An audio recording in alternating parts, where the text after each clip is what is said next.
Hello, everybody. Welcome to HIV Management Clinical Case Conundrums.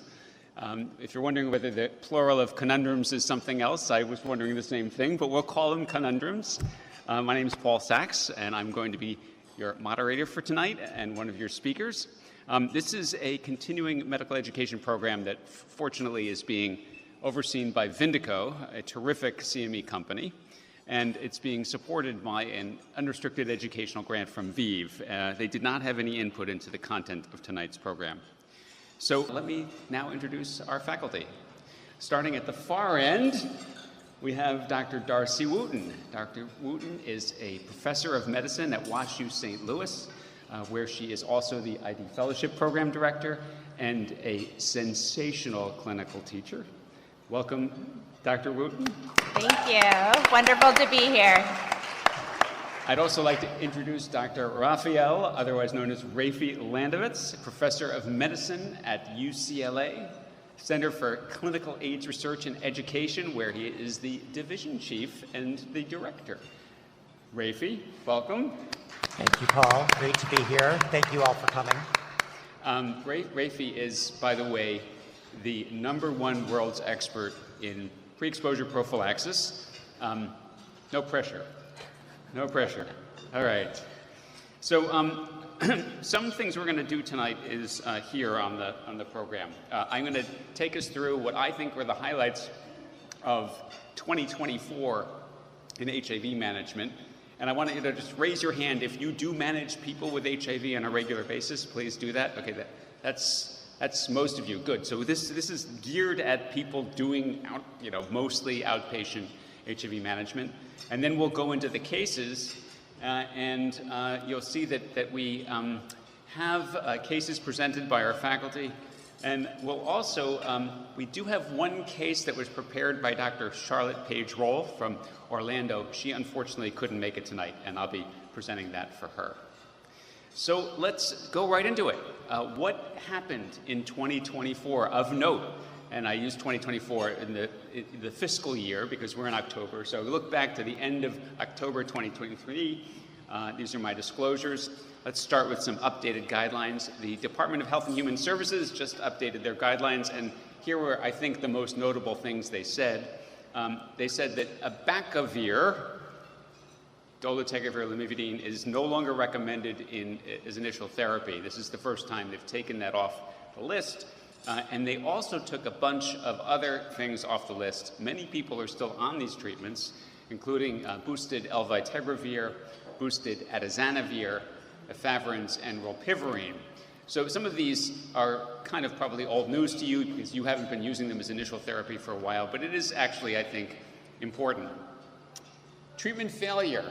They added this combination of dolutegravir and darunavir-ritonavir because of the DEFT study, which is now a good two-drug option if for some reason you can't use nucleosides.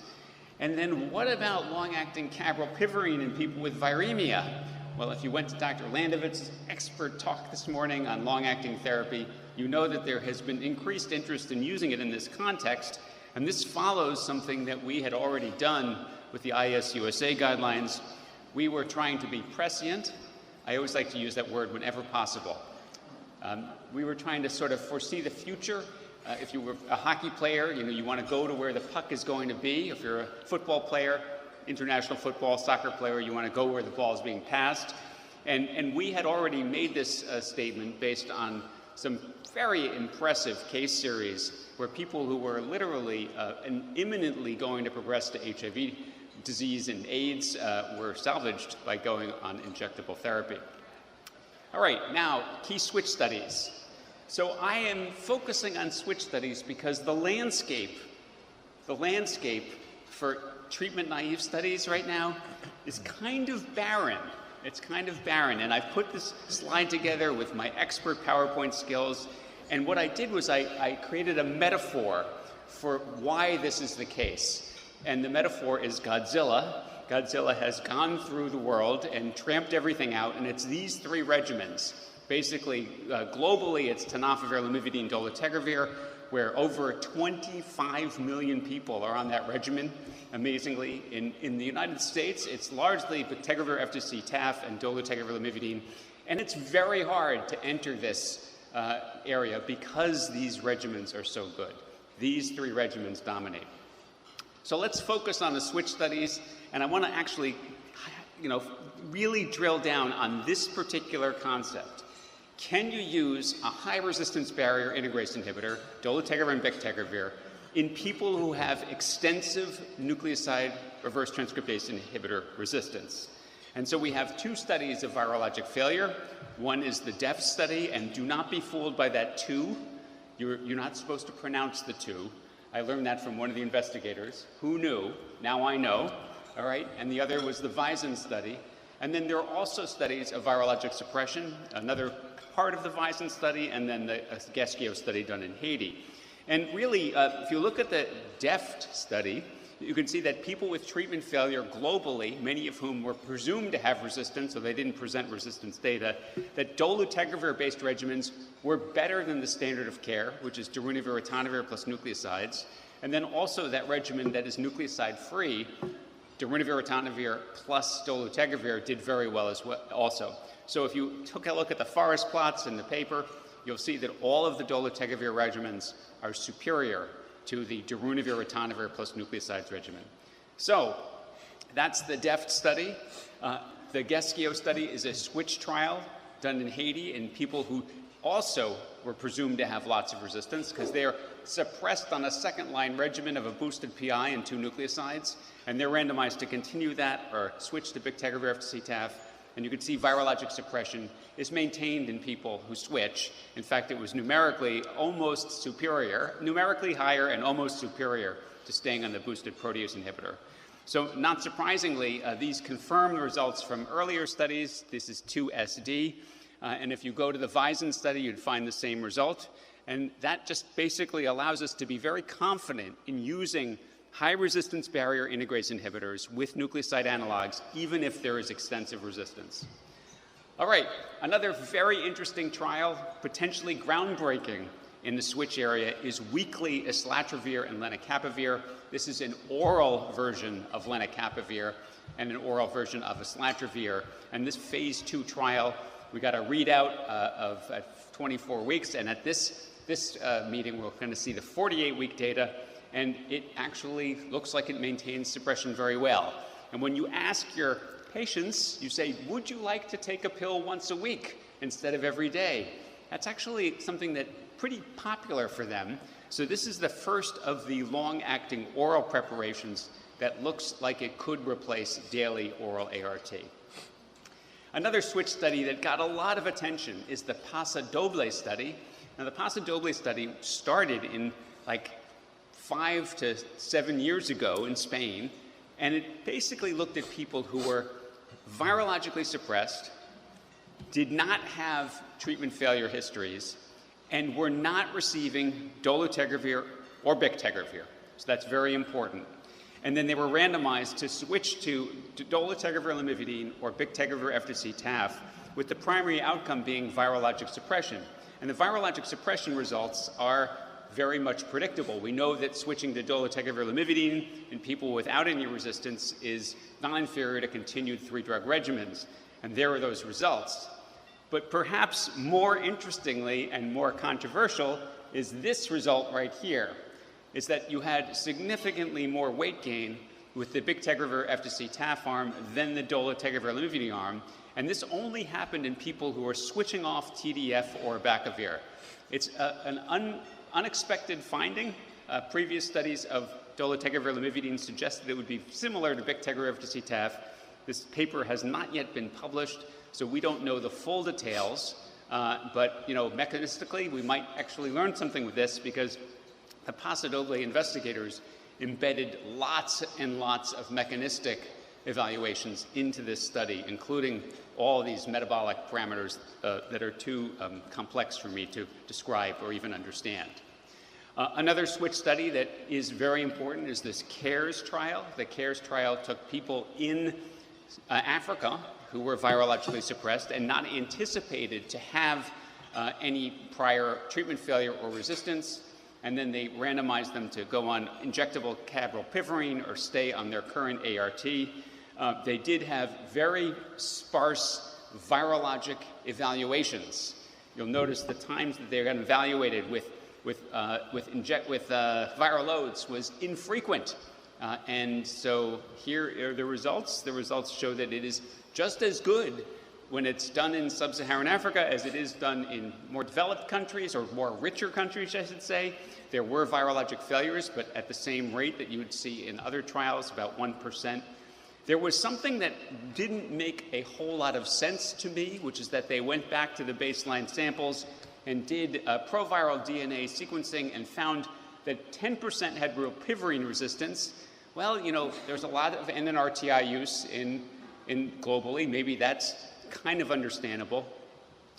But 8% had cabotegravir resistance, which is totally surprising, and that these results, these resistance results, did not predict treatment failure. So this is at odds with the multivariable analysis from the ATLAS-FLAIR and ATLAS-2M studies, which did show that baseline rilpivirine resistance was a predictor of treatment failure.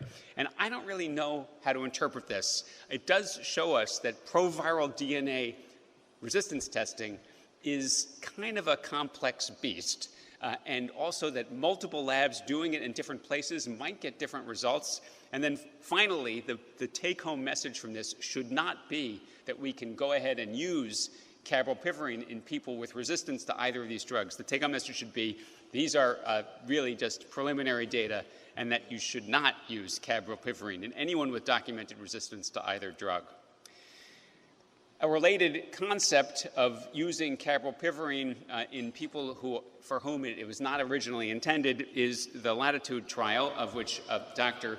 Landovitz, Rafi, was the protocol co-chair, is that it was essentially people who were poorly adherent to treatment. They struggled taking their medications. They were given conditional financial incentives to achieve suppression with oral therapy, and if successful, were then randomized to switch to their cabrolpivirine or stay on their oral ART that was suppressing them.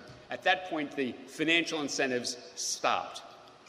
Very exciting results because of the statistically significant favoring injectable therapy in both virologic failure and treatment-related failure. The Data Safety Monitoring Board said, we've seen enough. Let us stop the randomized portion of the study. We'll offer everyone injectable cabrolpivirine. What we have not seen yet from this study is a published paper. I'm sure it's in the works.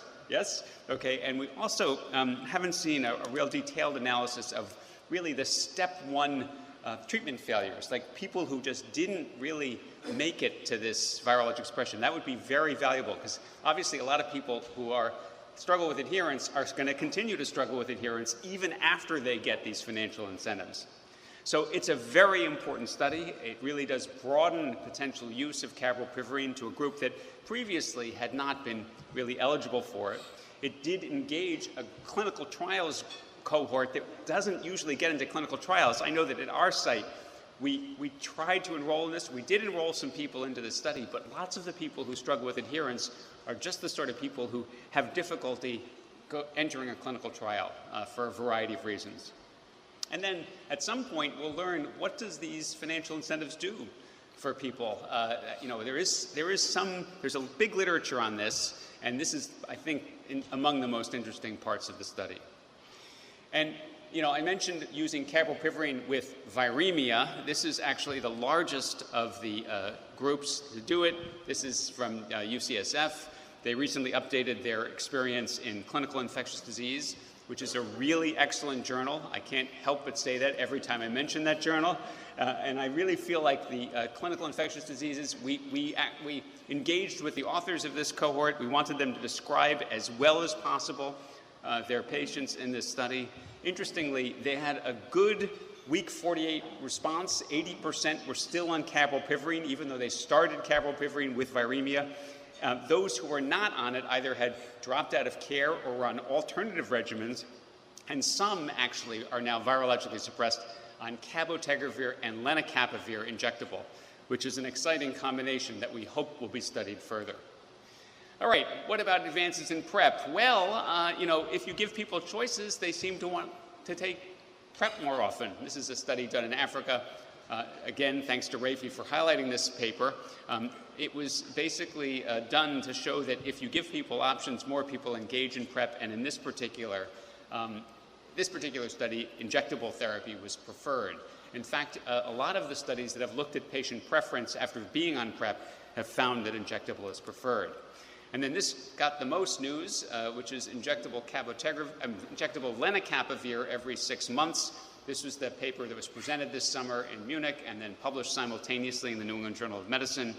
Lenacapavir versus oral TDF-FTC or oral TAF-FTC. Primary results were to compare lenacapavir versus background incidence and TAF versus the background incidence, and there was also a TAF versus TDF comparison. Here are the results. This is the great news from the study.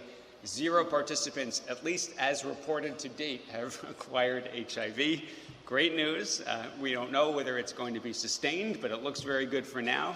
Obviously, this is statistically significantly better than the background estimated rate. The background estimated rate was looking at the people who screened positive at the entrance to the study and then using something called a recency assay to estimate the incidence. I think that was very clever design. The oral options in this study were actually not as effective as anticipated, and it was really related to adherence. Very, very poor oral med adherence. As the study went on, it got worse and worse. The vast majority of participants in both oral therapy arms were taking fewer than 2 pills a week, as estimated by PK analyses. And this is the latest data, which was summarized today by the primary author, Colleen Kelly, showing that in a different population, men who have sex with men and trans women, that lenacapavir also looked to be highly effective. We're going to get further into this data later, and of course, Dr. Landovitz, Rafi will answer all your questions about it, and I've already quizzed him about several things and learned a few things. I'm going to wrap up quickly with complications. Just to mention that the doxy-PEP era is upon us. I'm curious for our participants here, raise your hand if you have prescribed any of your patients doxycycline post-exposure prophylaxis. I certainly have. Yeah, this has now entered guidelines, and the best experience with it so far is in San Francisco, where they reported this really dramatic decline in cases of chlamydia and syphilis since instituting this. I heard from one of them that they really kind of they're happily unengaged with being busy chasing down positive syphilis and chlamydia results. This will come at a cost of increased resistance to gonorrhea, but it was really never a major gonorrhea drug for us anyway. And then the last thing I want to mention is this is something that we're experiencing, and I'm sure you are too, that the leading cause of death among people in care with HIV is actually cancer, and it's non-AIDS cancers. And this is due to the aging of our population, and it's also due to the fact that HIV immune surveillance is probably not perfect. But if you're thinking, wow, all of these patients I've been following for years who've been stable suddenly are getting diagnosed with various forms of cancer, this is borne out in multiple studies, including this one. So it is this and cardiovascular disease to some extent, but it's predominantly cancer. HIV-related cancers and non-HIV-related cancers. There's my summary slide. I'm a little bit out of time. I'm going to let you read this at your leisure. I hope that's a good review of the previous 12 months in HIV therapy. Sorry if I left out your favorite study. Thank you very much. All right, now on to our case presentations.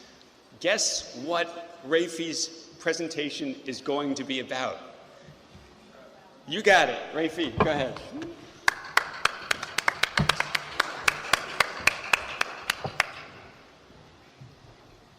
Thanks, Paul, and again, thank you all for coming this evening. Paul is being way too generous in his characterization of my relationship with PrEP, but hopefully we can all think about some complicated issues together. I do have to admit that I feel a little bit like Cinderella's ugly stepsister standing up here next to these two, so you'll have to just go with me. Okay, these are my disclosures, and the case we're going to be talking about is the following. A 19-year-old cisgender male comes into the clinic, this is a real situation, seeking information about HIV PrEP. He shares that he's recently learned about PrEP through social media. Imagine that, if any of you seen any advertising for PrEP on social media. And he's interested in exploring his options. He's currently sexually active, multiple male partners. He does not consistently use condoms. He reports no history of sexually transmitted infections and has not been previously tested for HIV.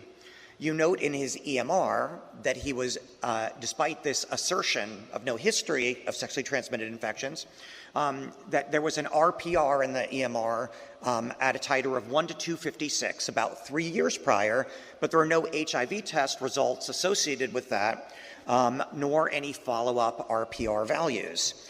He cannot recall having ever received treatment, and he says that he was actually never made aware of those results. So, the first question that comes up is this person a reasonable candidate for pre-exposure prophylaxis? And I would argue the answer is yes, yes, yes, yes, and yes. A number of reasons. First of all, the current CDC guidelines in 2021 evolved, and really any sexually active individual, the guidelines are age 13 and up, should have PrEP discussed. Our more classic epidemiologic risk factor groups should be encouraged to consider taking PrEP, but really you should be having conversations about making sure people are aware of PrEP and considering it if they are sexually active. The other thing is this person had syphilis, and it turns out syphilis is the strongest sexually transmitted infection of a classical type, which is a harbinger of subsequent HIV acquisition, at least in cisgender men and transgender women. Ulcerative STIs in general increase the chance of ending up with a subsequent HIV diagnosis of more than 2.5 times. Syphilis by itself, about 1.3 times the risk, at least that's what was found in one of the earliest PrEP studies, which was IPREX, which resulted in 2010. So this person, for a number of reasons, is an excellent candidate for PrEP. Something that I get asked a lot, and I'm sure many of you who provide clinical care have also encountered this, is you have somebody who comes in and says, look, I'd like to go on PrEP, I'm in a monogamous relationship with someone who's living with HIV, and you have a conversation, and we're all very comfortable with the data, U equals U now, right? Someone living with HIV on treatment and undetectable has a 0 chance of sexually transmitting it horizontally to a sexual partner, and yet people come in asking if they should go on PrEP. And this is a nuanced conversation, right? And when someone comes into my clinic asking about PrEP, and that is the history they provide, and you give them this information reinforcing that U equals U is an incontrovertible scientific fact, that there is not even a single case example of having it violated, and they still say to you that they want PrEP, there are a number of scenarios that are possible. There's something they're not telling you, and monogamous isn't monogamous, and someone's going to find out that it's really what we call monogamish, right? Or there's some trust issue about what they believe their partner's fidelity is with their antiretroviral medications. I will very infrequently, if ever, refuse PrEP for somebody who is asking for it, unless I am concerned about a safety issue. So let's move on. Anyone who's ever heard me talk on this topic before know this is my all-time favorite slide. I'm going to take you back here. Dr. Sachs, Paul, and I both grew up in the same town on Long Island. It's true. We went to the same high school. Absolutely true. We'll not talk about the differences in when we graduated, but in the Northeast of the United States, there's this conceit around the holiday time that houses of worship, synagogues, mosques, churches, they do philanthropic fundraising in support of their activities. And outside of this house of worship, often they'll put up a thermometer. And they'll fill up that thermometer with an attractively colored sort of filling as they reach their philanthropic fundraising goal. Everybody with me so far? Excellent. That's the conceit here. Because I find that when I put up tables of clinical trials results, you all began checking your Instagram accounts. So the conceit here is these are the formative clinical trials of TDF FTC for PrEP that led to its regulatory approvals and some subsequent uses of it. The idea here is the shape of the figure that's put up there is the sex at birth of the population that was studied and how filled up the figure is the point estimate of the efficacy for HIV prevention. Everybody good? Excellent. So you're wondering two things. You're wondering why in the lower right is there a mime who came from jail? That represents a different way of taking TDF FTC PrEP, which is called on-demand or 2-on-1 pericoital PrEP, which you can do for all routes of exposure except for vaginal exposures with TDF FTC. And it is the concept of if you are able to plan for sex on a given day, we should also be so lucky, that you take a double dose of TDF FTC 2 to 24 hours prior to that planned sexual activity, a second single dose 24 hours after the first dose, and a third and final single dose of TDF FTC 48 hours after the first dose, 24 hours after the second one, and then you stop. That, it turns out, was 86% protective against HIV acquisition in a randomized placebo-controlled clinical trial. You're also wondering why there are two women standing in puddles in the lower left corner. And that's because in that particular study of cisgender women in sub-Saharan Africa, there was actually, the point estimate was towards harm. There were more HIV infections in people who were randomized to the active TDF-FTC compared to a placebo. And we can talk about why in a question and answer session if people are curious. But I do have one sort of funny story to tell you. When I first made this slide, my division chief and mentor, Judy Currier, I was showing her the slide and saying, I'm not sure how to deal with this point estimate that's actually towards harm. Do I take the figure and flip it on its head? Do I make a shadow in back of it? Or do I put a puddle under it? And she said, definitely not the puddle. The reason she said that is when I first made this slide, I was using red. I will tell you that I keep a version of this slide at home in yellow just because it makes me giggle. Let's move on. Okay, of course, the difference in those clinical trial results that I just showed you is all predicated on adherence. You don't take a drug, it's not going to work. You all say, of course.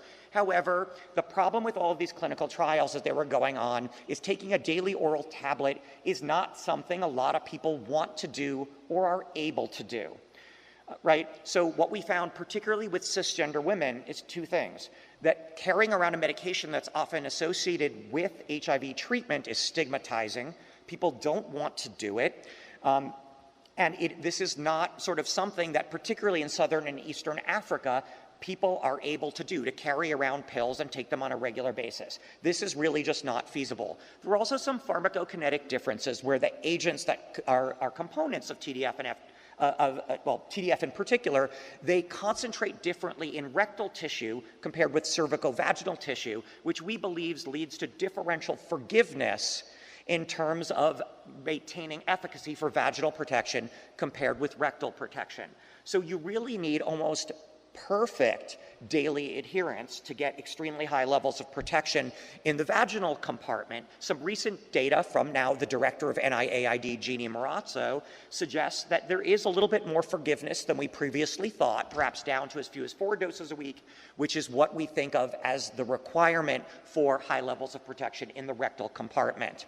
So our thinking has evolved. The highest level of protection, around 99% for rectal exposures with 4 doses a week or more, and for individuals born female, for presumed largely vaginal exposures, as high as 87 to 90% protection with 4 to 6 doses per week. Again, this is that on-demand dosing that I was telling you about. This was evaluated in a placebo-controlled trial called IPERGAY, and you can see the instructions for dosing here. The one thing that isn't depicted on this, this graphic is that if there's more than just that one single planned episode of sexual activity, really the instructions were that you keep taking daily oral TDF FTC at 24-hour intervals, single doses, until 48 hours, 2 doses after the last planned sexual activity. So what this means is really this devolves into daily oral TDF FTC for anybody who is having sex more often than about twice a week.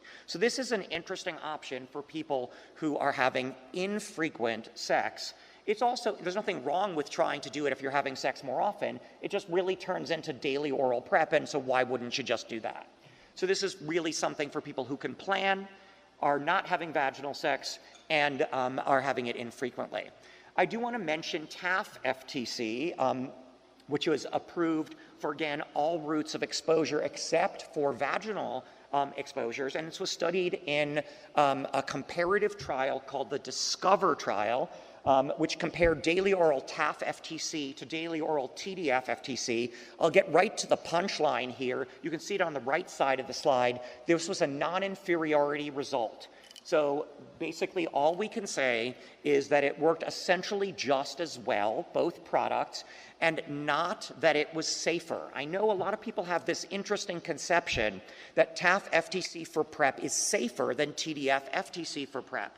And I will tell you that it is true by sensitive biomarkers of both renal function and bone mineral densitometry that appears to be true, but the clinical outcomes have not shown to be different. That's different from the HIV treatment space, where there are clear clinical advantages in terms of safety in those realms for TAF FTC compared to TDF FTC.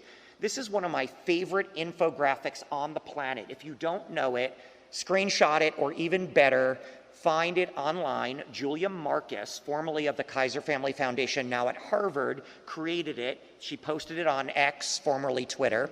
And I've printed it out and laminated it and have it in my office. So anytime somebody says to me, all my friends are on TAF FTC, should I be on TDF FTC? I was sitting on a bus bench this morning that was for TAF FTC. Shouldn't I be on that? And here is the decisional balance in my mind. Right, the first is, who is the person sitting in front of you? We have data for one drug as opposed to the other in certain populations. And what Dr. Sachs just sort of didn't quite have time to emphasize from the Purpose 1 trial, that was the first study that looked at TAF FTC in cisgender women for vaginal exposure. And it was the incidence rate in that arm was not different from the background incidence rate in that counterfactual that he mentioned.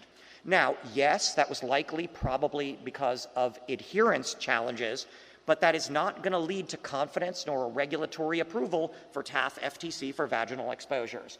Then, other than that, there are 4 domains that I think it's important to think about when having this discussion with patients. Really 5.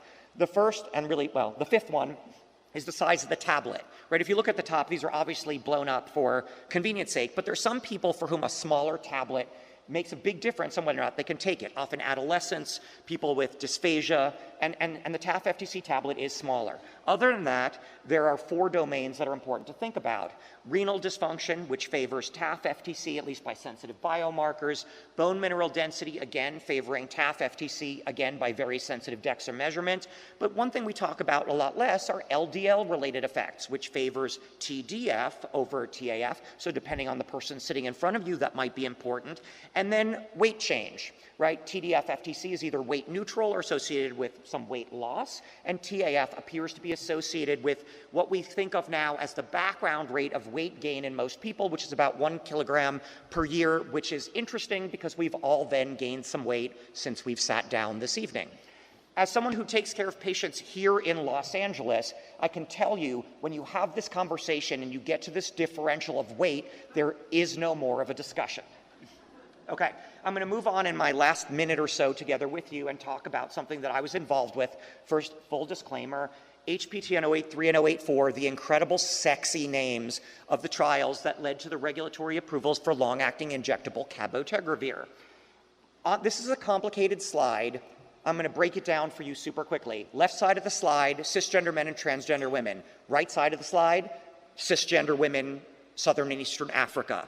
Left side of the left side of the slide, blinded study results, oral injectable comparison, 66% less HIV infections in the injectable arm.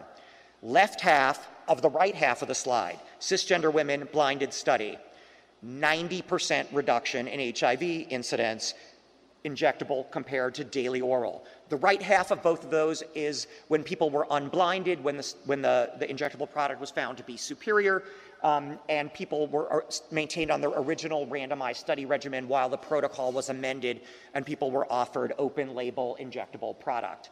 I think we're all aware of the need for additional products because the people who are most affected by HIV in this country are not the people who are taking up PrEP the most. And that is the sort of genesis of this idea that we need additional products, better choices to bring people to the table, but most importantly, better access to these really exciting products that I'm telling you about now and that Dr. Sachs already reviewed some of these data with that have not yet come to regulatory approval. The last thing I just want to very briefly tell you about is a conundrum that I'm sure many of you who prescribe PrEP struggle with. The most recent CDC PrEP guidance have this bizarre instruction that anybody who is being monitored on PrEP, whether it's injectable cabotegravir or tenofovir-based oral PrEP, should have viral load testing used as part of monitoring for PrEP failure. Fascinating. How many of you are actually doing that? Well, let's ask it a different way. How many of you are doing it if you've prescribed cabotegravir? Okay. How many of you are doing it for tenofovir-based oral PrEP? Okay, a handful of people are. So, interestingly, right, the CDC and the DHHS guidelines, in addition to the package insert for cabotegravir, all say you should do this. This is some interesting data that we presented at the Munich AIDS conference this past summer, because we prospectively evaluated that strategy of screening people with HIV RNA to look for cabotegravir PrEP failure. Whoops, let's go forward and let me show you this, and I promise this is the last thing I will tell you about. See this little number down here, right? So, whoops, that's not the one we want to look at. This one, hi. Okay, that 18.5% positive predictive value. So, overall, 1 in 5 RNA tests that came back positive actually represented HIV infection. 4 of 5 of them did not. They were false positive tests. If there was recent, whoops, sorry about that, cabotegravir administered, you can see here on the bottom, in these yellow ones, I'm sorry, this pointer is not behaving itself. Right here, if there was cabotegravir administered in the last 6 months, it was 1 in 10 tests that actually represented true HIV infection. So I'm going to orient you here to my personal opinion. This is not UCLA's opinion. This is not Vindico's opinion. This is not Paul Sachs's opinion. This is not Darcy Wooten's opinion. This is my opinion, that using RNA screening should come out of the CDC guidance and the package insert, at least for cabotegravir, I would argue also for TDF-FTC, and it might still be reasonable to use it in high incidence populations before you start PrEP, and if there's been a 6-month hiatus after screening. Okay, I'm already fairly over my time, so I'm going to stop there. Hopefully I have convinced you, number one, that our patient, our client, needs PrEP for a number of reasons. He's got options for PrEP.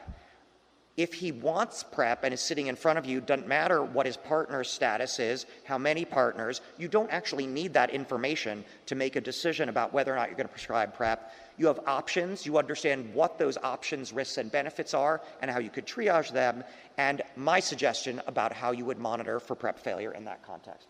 I'll stop there. Thank you so much. Great. Thank you. Thank you, Rafi. We're going to do another case. This is going to be really different from that case. Okay. This is not just a person who has HIV, but a person who has really advanced disease. And this is this case, again, adapted from our clinical practice. 34-year-old man who was admitted with cough and shortness of breath. He tells us he had a diagnosis in 2019 in the Dominican Republic and was also told that he didn't need treatment. We do not have records from the Dominican Republic. And then about 2 months ago, he started to have respiratory symptoms. He's now lost 15 pounds. He was seen in multiple urgent cares, given inhalers and antibiotics, but didn't get better. He never told them his HIV diagnosis. And on admission, he actually was referred to a primary care doctor and then urgently referred to us in ID. And we saw this febrile man who was short of breath and had oral thrush, and we recommended he be admitted, which fortunately he agreed to. Past medical history is otherwise unremarkable. He's been in Boston for 2 years, and he works at a contracting company, and he is sexually active with men and women, and his labs show all the markers of advanced HIV disease and a high LDH, and so does his imaging. Very concerning. These are the reports, and he also, by the way, if you're kind of interested in this radiology, by the way, every time I interpret a radiology report, I get paid like a radiologist. It's amazing. That was a joke. Anyway, but this right here is a consolidation that he had in addition to this ground glass stuff. And I actually am going to ask a question of Darcy, because we haven't heard from you yet. We have incredibly effective HIV therapies. How on earth did this happen?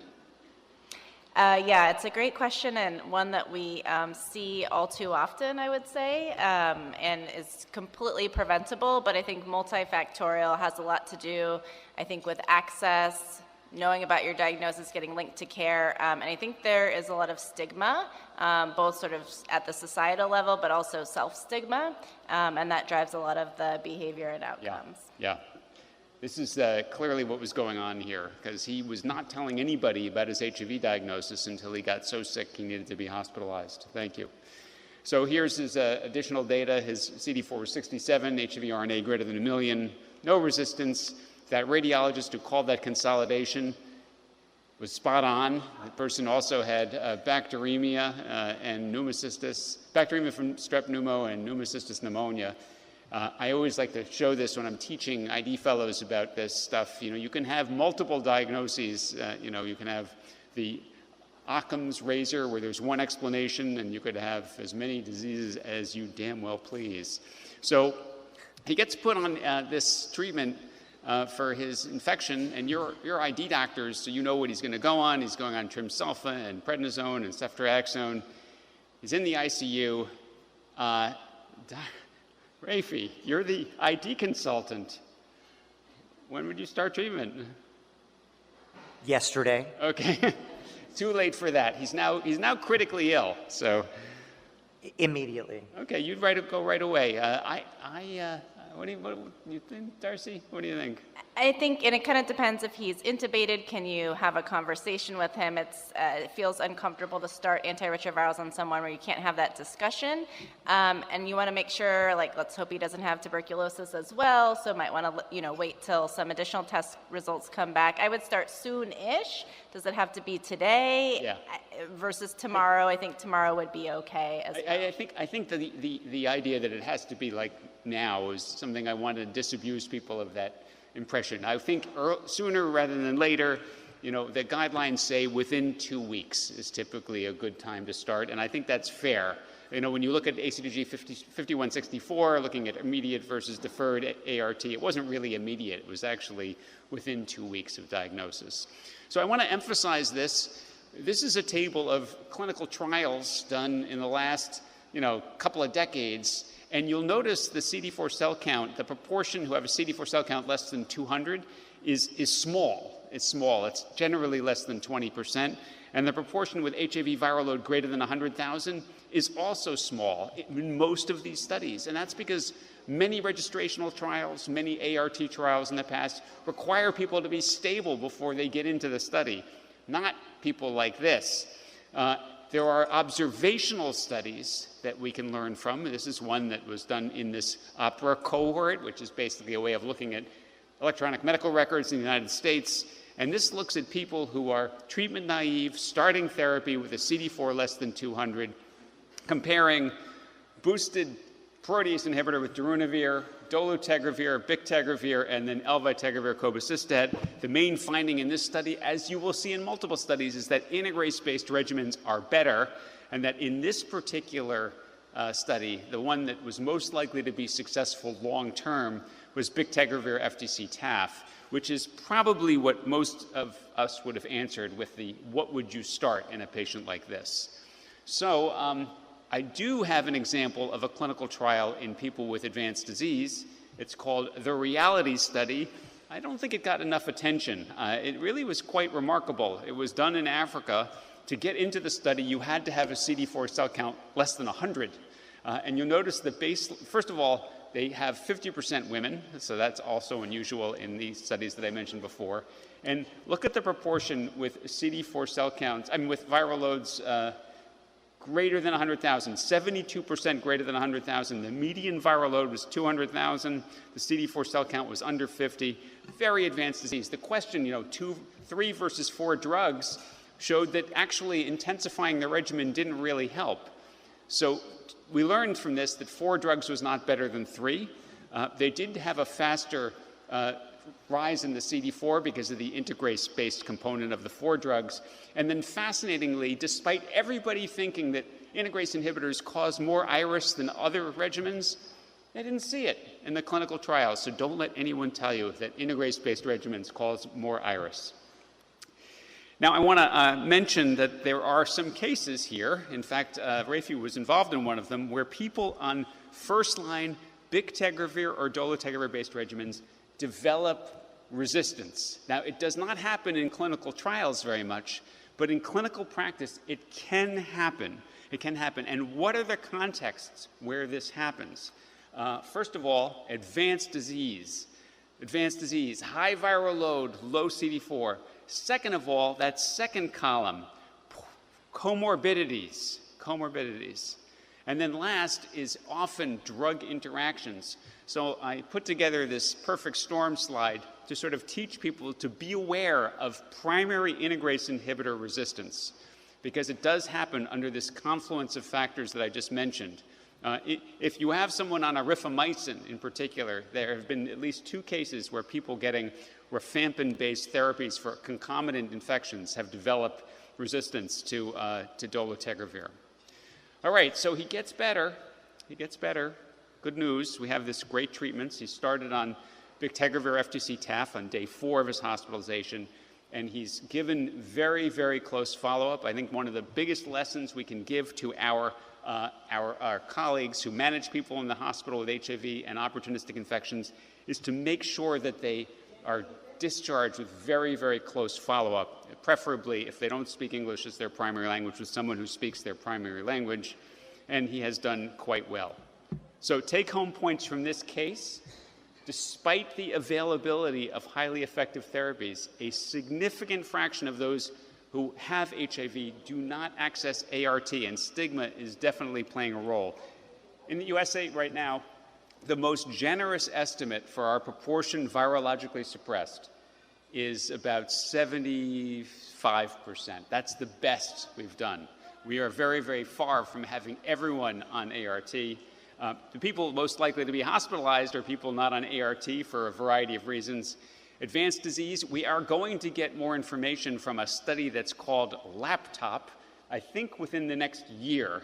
It's going to be a bictegravir FTC-TAF versus darunavir cobicistat FTC-TAF, single pill regimens compared to each other in people with CD4s less than 200.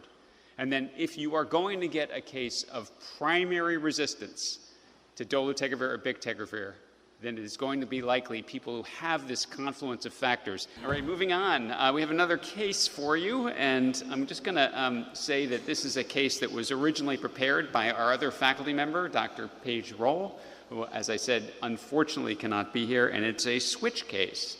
So it's a 42-year-old man diagnosed with HIV 10 years ago, and he was stable on a 3-drug regimen for 5 years, undetectable viral load. He's never had any treatment failure.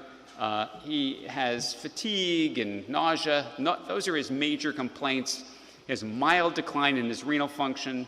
And on diagnosis, he was placed on TDF-FTC efavirenz, but developed dizziness and dysthymia and was switched 5 years ago to TAF-FTC darunavir cobicistat. Now, what happened with him, interestingly enough, is later on he was found to have K103N mutation, so he probably wasn't taking it all the time. And now he says for the last 2 months he's been more fatigued and has occasional nausea, worse in the morning, and it coincides with his starting a new job as a long-distance truck driver.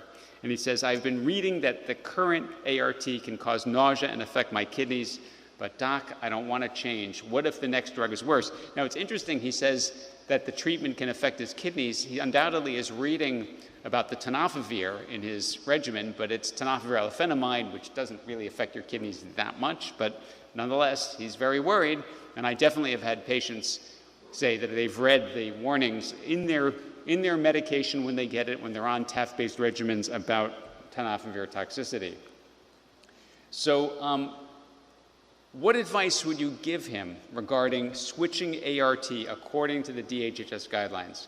So one, he should be switched to an integrase monotherapy regimen, and because it's so well tolerated. B, if he decides to switch ART, he should have more intensive monitoring in the first 3 months after the switch. C, he should receive prescriptions for an antiemetic and caffeine pills to fight his nausea and his fatigue, but he should keep going on his regimen. Or D, he should switch because, as you may have noticed, his CD4 cell count was only 290. He has not had a robust immune response. And so he wants to switch ART now because he is an immune non-responder.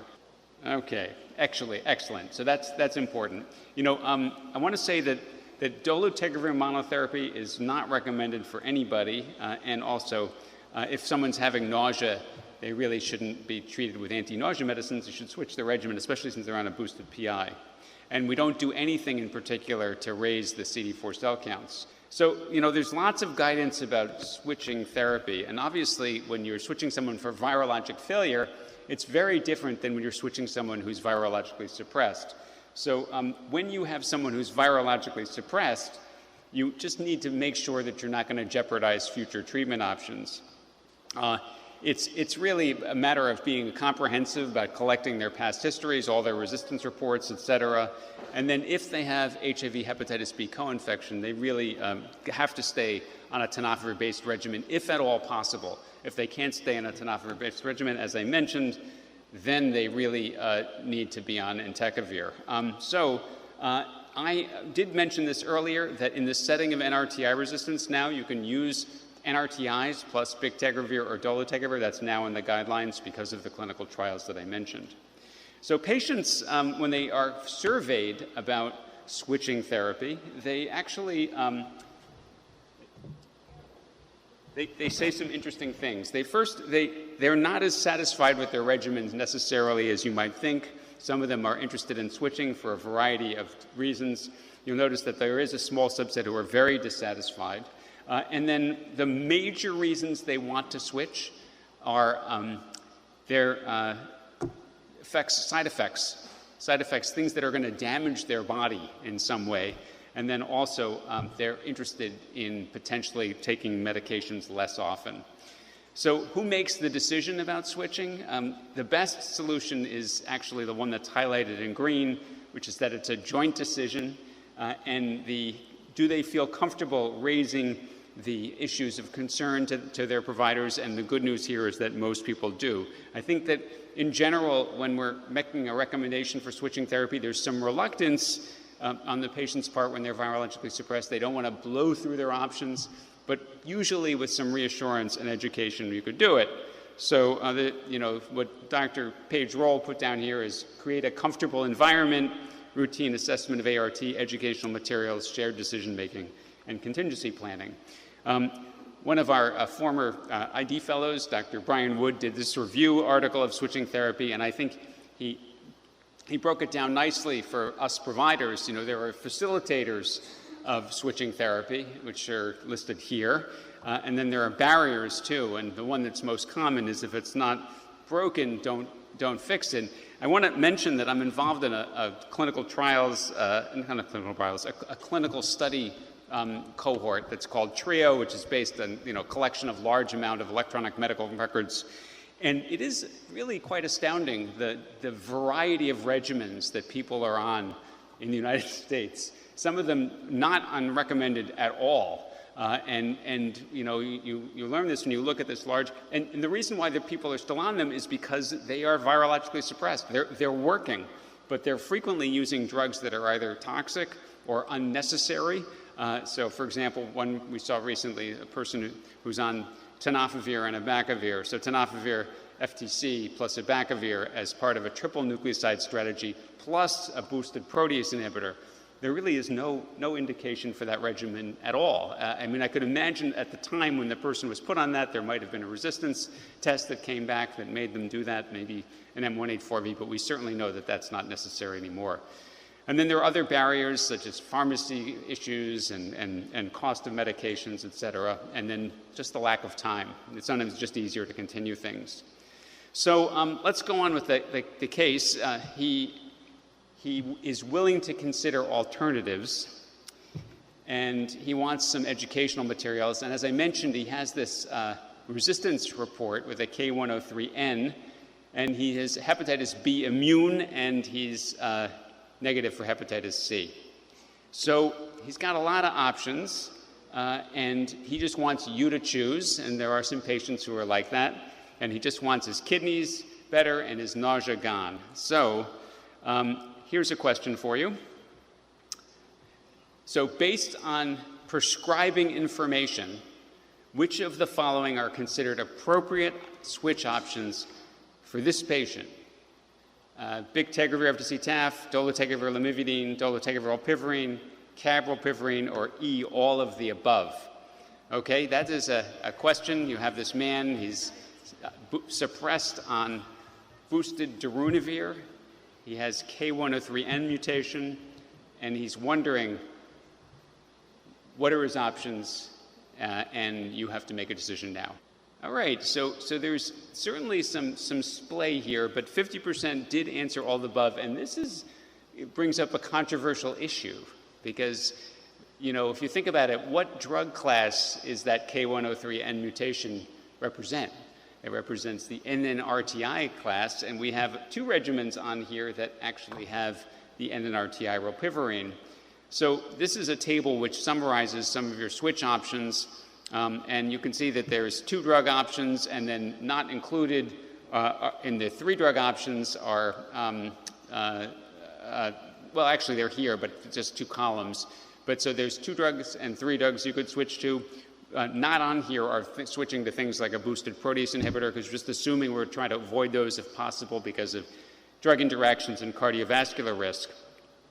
And so this is a slide that looks at all the various reasons why you might want to choose one or another. Dolutegravir rilpivirine, dolutegravir lamivudine, and boosted PI plus lamivudine and darunavir plus dolutegravir are 2 drug strategies that now are considered reasonable switch options.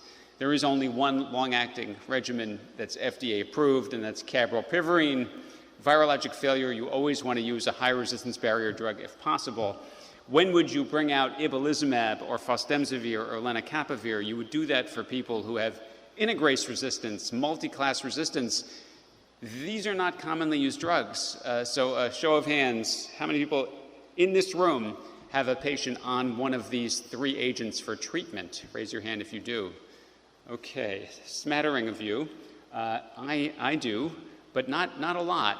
I don't have anyone in ibalizumab any longer. I did for a while. That person is now on lenacapavir. I mentioned the hepatitis B, so I won't belabor it. And then I just want to say that down here, if you take a look at this right here, the British HIV Association says dolutegravir rilpivirine and IM cabotegravir rilpivirine are not recommended for those with any NNRTI resistance or integrase resistance. So I'm going to ask you, as the most expert person here in the cabrilpivirine experience. I'm looking at you, Darcy. She has a lot of experience with cabrilpivirine. What do you think about this K103N and injectable cabrilpivirine? Yeah, so per U.S. guidelines, it's not a contraindication, and the rilpivirine should be active. I will say it makes me anxious because you wonder, could there be additional NNRTI resistance mutations that maybe you don't have evidence of on a resistance test, but could be there because of the history.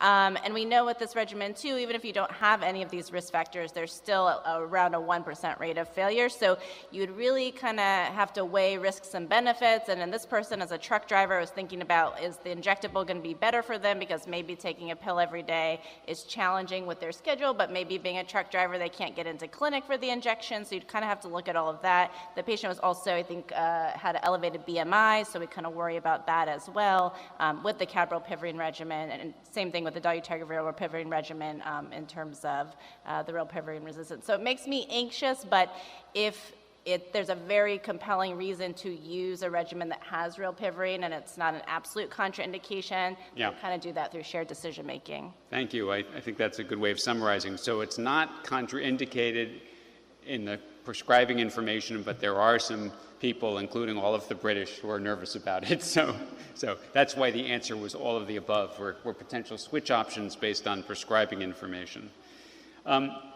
SALSA trial was, I think, the most relevant for this particular case, because the SALSA trial included people with no history of resistance no history of failure, and they were randomized to continue their baseline regimen or switch to dolutegravir lamivudine. And as you know, these results were really outstanding. There was no loss of virologic control by switching to dolutegravir lamivudine. Even when you did things like a blip analysis, there weren't more blips in people who switched. And there was nobody who failed with resistance. And then the DIAD study is a study that actually Charlotte Page-Roll was the lead investigator on. It was just presented in Munich and is going to be published soon in OFID. And essentially it takes people on bictegravir FTC-TAF and randomizes them 2-to-1 to switch to dolutegravir lamivudine or to stay on the bictegravir FTC-TAF. And the endpoint for virologic outcomes was, again, excellent for the switch. There's no issues with switching. And then there were these sort of signals of maybe something going on with weight trajectory, but it wasn't statistically significant. I don't want to make too much of this. This wasn't like the Paso Doble study. So I would say that the DIAD study suggests that people who switch from bictegravir FTC-TAF to dolutegravir lamivudine are going to maintain virologic suppression, provided they don't have M184, but they're unlikely to lose a lot of weight, if any at all. Okay, so after careful discussion of the risks and benefits, the patient decides to switch to dolutegravir lamivudine. And the labs at the follow-up shows that he still maintains virologic suppression, and his creatinine is stable, and he says, well, I keep seeing these ads for injectable therapy, and would I be happier on the injection? So, well, now I'm going to ask you, Dr. Landovitz, Rafi, to weigh in on this. He's got a K103N. You heard what Darcy said. Yes or no? You know, I actually agree with Darcy. This has to be a conversation. I think we've all had some patients that we've done this in, and I know in our clinic we've had some failures. Yeah. And so I think Darcy contextualized it exactly right. We get anxious about it. It's not contraindicated. I do worry that the increasing experience that we're going to get may reveal that it's not the best strategy. So again, Darcy, I think, laid out quite nicely the considerations of why injectables might help him maintain virologic suppression and why it actually might be particularly challenging, right? Because which is the bigger challenge for him, daily oral pill adherence or attending regular clinic appointments? Okay, good. Thank you. Thank you. We looked at this in our clinic. We have 2 patients with a history of K103N who are on cabrylpivirine, and they're both successfully treated. And the reason they're on it is that they really, really, really want it. That's the primary reason. And so, you know, at some point, we gave it a shot. No pun intended. This is just the Atlas 2M studies. I'm going to mention that non-inferiority was demonstrated. You know, it's important that we look at these pivotal studies and remember that as you know, there is about a 1% chance of treatment failure with resistance, even under the best of circumstances, and the consequences of that resistance usually means the patient has to go onto a boosted PI regimen. All right, what about in the, quote, real world? It's so funny, there's so much use of that term, the real world studies in clinical research these days, and I kind of wonder, well, how does is that because the clinical trials patients are like in this fantasy land or someone? They're also in the real world, but anyway, real world. This is one of the larger real world studies from the United States, And now we saw most recently 12-month outcomes in people on cabrolpivirine. This is a table that summarizes those outcomes. The first group of columns is month 6, then month 12. And there were some virologic failures with resistance, but again, around 1% of the people. So this is showing it's working well in clinical practice. The people who actually had virologic failure with resistance in this actually did get injections that are outside of the label recommendations, which is not recommended in general. And it does show that it's certainly doing well in clinical practice. So what is coming in virologically suppressed patients? Well, there's a daily bictegravir lenacapavir pill that is going to be to replace complex regimens. This would give you 2 fully active drugs, daily pill. There's also doravirine islatravir daily pill coming soon. And then there's this once-weekly regimen that I highlighted, the phase 2 data, which we'll again see an update here at ID Week. And then the most kind of extreme version of long-acting therapy is injectable lenacapavir with 2 broadly neutralizing antibodies that I'm going to abbreviate TAB and ZAB because they're very, very hard to pronounce. And that actually is currently in a phase 2 trial as we speak. So here's my summary on this switch case. And they are things that good HIV doctors all do already. You discuss it in patients and you make contingency plans, and often you say, look, if you switch and you don't like it, you can go back and what you were on, and then you have non-inferior efficacy of bictegravir, FTC, TAF, and dolutegravir, lamivudine. A lot of interest in long-acting injectables from everyone. That is the most cutting edge of our strategies. And then this K103N mutation and use of rilpivirine is controversial. The British don't do it. We don't specifically state in our guidelines. Many switch strategies under development. Thank you very much. And we are going to move on to Darcy's case. Dr. Darcy Wooten. Thank you. Well, thanks everybody for staying and pushing through. I know it's late, and so hopefully I will provide some very clinically relevant practical tips in terms of how we can address cardiometabolic weight gain in people with HIV. Here are my disclosures. So this is a 45-year-old woman with HIV for the past 20 years. She initially was started on efavirenz FTC TDF, but for the past 8 years she's been doing great on dolutegravir FTC TAF virologically suppressed. However, her recent labs come back showing an elevated hemoglobin A1C of 7.6. Her renal function is normal, and she has a stable elevation in her transaminases, which has been attributed to MASLD, what we used to call NAFLD or fatty liver. Her other medications include lisinopril, atorvastatin, and very occasional ibuprofen for aches and pains.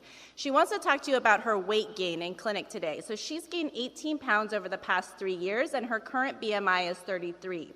Her ASCVD risk score is 13.5. She's hepatitis B immune, no hep C, and she has no HIV resistance mutations or history of virologic failure. So we'll have an audience response question. In addition to diet and exercise, which of the following strategies would you recommend at this time to address her weight and cardiometabolic risk? A, change her antiretrovirals to dolutegravir 3TC. B, change her antiretrovirals to injectable cabotegravir and rilpivirine. C, recommend a GLP-1 receptor agonist. Or D, recommend diet and exercise alone. All right, and it looks like most people are going with a GLP-1 receptor agonist, or at least trying to recommend it. Handful of people wanting to change her antiretroviral. So we'll talk about some of the answers that came up in this case and some of the questions I think that we find patients ask us and that we ask each other in terms of weight and the role of antiretrovirals. So we'll start with talking about what is the cause of her weight gain? Is it from her antiretroviral therapy, and should we be changing her regimen to address this weight gain that has occurred that may or may not be attributable to her therapy? So we've known for a long time that people with HIV are at increased risk for cardiometabolic disease, and you can see that illustrated here in this figure. And there are a variety of factors that contribute. So there are virus-related factors such as impact on the gut microbiome, co-infection with CMV and inflammation. We also know that people with HIV have higher rates of traditional ASCVD risks, such as hypertension, tobacco use. And then there's also this question of antiretroviral therapies, as well as weight gain associated with antiretroviral therapy and the possible role there.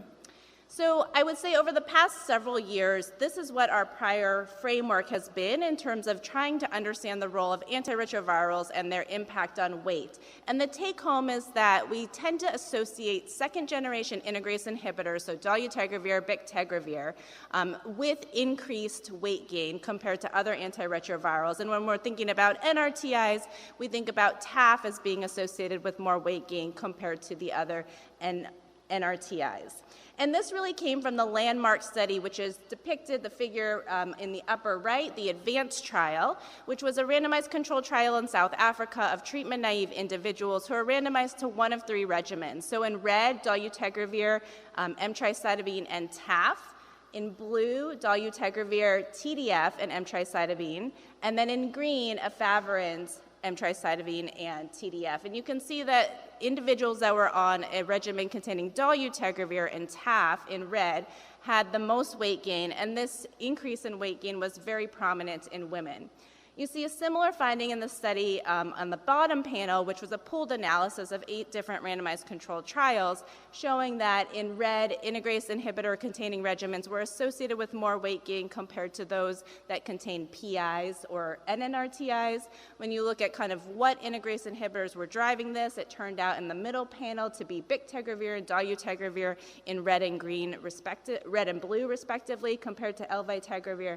And again, looking at the NRTIs, TAF in red in the bottom right was associated with more weight gain compared to the other NRTIs. The challenge with interpreting these data is that we're always comparing 2 different regimens. So between drug A and drug B, if somebody gains weight on drug A, is that because drug A is causing weight gain, or is that because drug B is mitigating weight gain or is causing weight loss? And so that's been very difficult to sort of interpret these data. And so there are a couple of new analyses and kind of reconsideration of these data that I'll go through in a second that have maybe begun to change our thinking that maybe INSTIs got kind of a bad rap that they maybe didn't deserve, and it's not all of the INSTIs contributing to this weight gain, so kind of bringing this into question. So I'll go through sort of 3 studies sort of as a proof of principle about why this is kind of coming into question in the past year or so. So the first are data from the characterized study, and the figure on the right depicts this. And this was a follow-on study from the ADVANCE trial where the individuals in those 3 arms were all switched to the same regimen, so TDL, which contains dolutegravir, lamivudine, and TDF. And so you can see that when individuals switched from the red with a TAF-containing regimen to TDF, they lost weight. And this supports, in other studies, what we've seen, that TDF seems to be associated with weight suppression. A sub-study of the ADVANCE trial compared individuals that were identified as fast metabolizers of efavirenz, so they don't have a lot of efavirenz sitting around contributing to side effects. And when you looked at the weight gain in those fast metabolizers, it turned out to be the same as individuals who were on receiving dolutegravir. So this suggests, again, maybe it's not dolutegravir causing a lot of weight gain, but more so efavirenz leading to or suppressing weight. And then a final study kind of suggesting that dolutegravir is not, and integrase inhibitors are not contributing as much as we thought to weight gain was an intensification study done by my friend and colleague at UCSD, Scott Latender, where there were individuals suppressed on their current antiretroviral regimen, and then they were randomized to receive either dolutegravir alone on top of their regimen, dolutegravir plus maraviroc, or placebo. And when the outcomes in terms of neurocognitive outcomes weren't different between the groups, but when you looked at weight, individuals who had dolutegravir added to their regimen did not gain weight.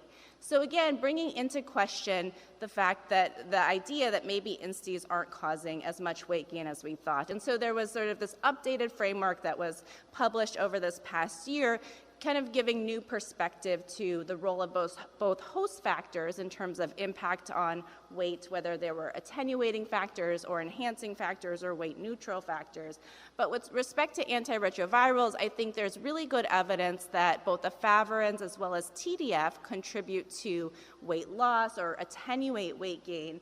But probably our bictegravir, dolutegravir second generation instis might be a little bit more weight neutral than we previously thought. I think a question mark still is TAF. And I think the Pasadopoulos study that Dr. Sachs mentioned earlier helps us to sort of begin to sort this out. So just as a reminder, this was a randomized controlled trial of people who were suppressed on antiretroviral therapy. Importantly, they were naive to dolutegravir or bictegravir, and they were randomized to switch to either dolutegravir 3TC or bictegravir FTC TAF. Virologic outcomes, no difference between the group, but the key kind of headliner that came out of the study was that there was more weight gain in the bictegravir FTC TAF group compared to dolutegravir 3TC. So this could suggest that maybe TAF is contributing a little bit to weight gain. Of course, it's never that simple, and as Dr. Sachs pointed out, a lot of the weight gain or all of the weight gain that we saw in the bictegravir FTC TAF group was really driven by those individuals who were switching off of TDF or abacavir. So still kind of up in the air in terms of is TAF contributing to weight gain. I think sometimes a more clinically pertinent question is if somebody gains weight on their antiretroviral regimen, does it make sense to switch their regimen to try and help mitigate this weight gain? And I think what I've done here is sort of summarized all the randomized controlled trials that have looked at this. And the take-home point is in the column on the left that when you switch either off an INSTI-containing regimen or you switch to a two-drug regimen that contains an INSTI, none of these switches led to weight loss. So I think there's pretty good data, pretty good conclusion from the data that we have that switching antiretrovirals, at least based on this current data, is not going to really impact weight, and we need to pursue other strategies. Now, another question that this case brings up is how does this weight gain that may or may not be occurring in association with the antiretrovirals, how does this contribute to important outcomes like cardiometabolic outcomes? And I don't think it's a surprise, but it's quite striking that weight gain and being overweight or obese is associated with these poor cardiometabolic outcomes. In this nicely done study showing that people who gained weight after starting antiretrovirals had a significant increase in diabetes, metabolic syndrome, and cardiometabolic events. I think the harder question to answer is, are these happening just because of the weight gain, or is there a direct or significant effect due to INSTIs and other antiretrovirals themselves? And so people have tried to look at this, but it's very difficult to study. And we saw this concerning signal between INSTIs and increased cardiovascular risk from an observational cohort study, the RESPOND study, which showed that there was a doubling of cardiovascular events 6 months after starting an INSTI. Now, that effect went away 6 months later, even though the people were still on the INSTI, so that didn't quite make sense from a biological plausibility standpoint. And this study got a lot of criticism because there were many unmeasured confounders that weren't accounted for. In kind of a similar analysis from a Swiss cohort, looking at the same question, again, observational, do INSTIs, people on INSTI-containing regimens, have higher rates of cardiovascular disease compared to those on non-INSTI regimens? This study did not agree with the RESPOND study, and it had improved methodology, different healthcare system, and they were able to control for additional confounders. So from this data, although again very difficult to sort out, it doesn't look like INSTIs themselves have a direct impact on cardiovascular risk. In terms of cardiovascular risk, if we're not going to adjust antiretrovirals to mitigate that, what can we do? And I think we have really nice data from the REPRIEVE trial, which I'm sure everybody here is familiar with, showing that even in individuals with low to moderate cardiovascular risk, starting a statin significantly decreased the risk of MACE or major adverse cardiac event. And so guidelines have been updated to include and expand the indication for people to be on statins. There was a really interesting study that came out of REPRIEVE, a sub-study of REPRIEVE, that kind of addressed this age-old question in the HIV community about whether abacavir is associated with cardiovascular risk. And the nice thing about REPRIEVE is that we had really good adjudicated outcomes in terms of cardiac events. And from this sub-study, it showed that if you had prior or current abacavir exposure, it significantly increased your risk for these cardiac events. So I think, what can we do to mitigate cardiovascular risk? We can start a statin if indicated, and if you have a patient on abacavir and you have other options to change to something else, get them off of the abacavir. And then lastly, incident hyperglycemia and diabetes is something that people have been concerned about and their relationship or causal relationship with INSTIs. Again, this is very difficult to study in observational analyses. This was a recent meta-analysis that looked at studies to see if INSTIs were contributing to diabetes and hyperglycemia. Take-home point, at least from this study, looking at all this data together, is that it doesn't look to be causing or increasing the risk. So that's reassuring to see. And then lastly, if we're not going to change antiretrovirals, we're starting statins, we're getting people off abacavir, what can we do to address this weight gain that has occurred? And I'm not going to talk about weight management in general because it's a very broad topic, but I'm going to focus on medications to address weight, specifically GLP-1 receptor agonists, but I just wanted to contextualize that discussion in that there's a multi-pronged approach, as it's shown in this diagram, in terms of addressing weight.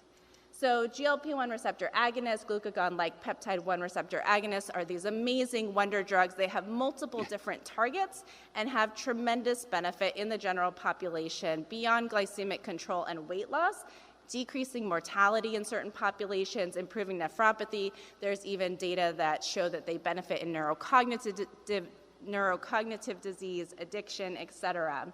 And there are indications per the package insert, people who have type 2 diabetes, people without diabetes but an elevated BMI greater than 30 or greater than 27 with certain comorbidities.